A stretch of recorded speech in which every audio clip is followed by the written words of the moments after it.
Vou vos explicar a diferencia entre chivata e persoa valente, como dixeron tamén outras por aquí.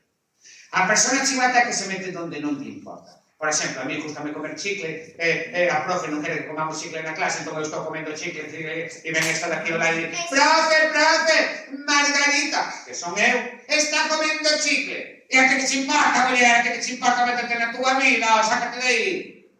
Pero unha persoa que ve que unha persoa que está pasando mal, ou unha persoa que ve que a outra está pasando mal e avisa a unha persoa adulta, iso é unha persoa valente. Valente porque está vendo que está sufrindo. Ou unha pregunta que vos fago a todas: se vedes na cera un can tirado sufrindo cunha perna rota, laiando, sangrando, non pedides axuda? Vale, e se pedides axuda vos van a chamar chivatas e chivatas? Vale, pois se esta persoa está pasando mal e pide axuda, como vai a ser unha chivata? Pensade que a cabeza e non cos pés.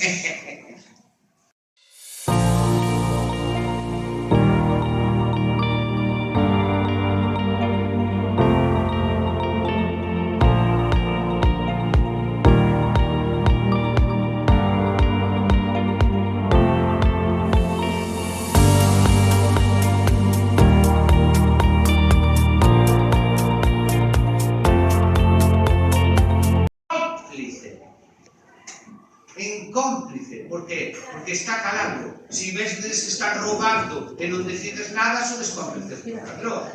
Si vedes que unha persoa que está están abusando de unha persoa e non decides nada, sodes cómplices das persoas que están abusando. En este caso, dos bullying, dos agresores. Así que cuidado, porque o silencio, mirar para outro lado, vos convirte en cómplices.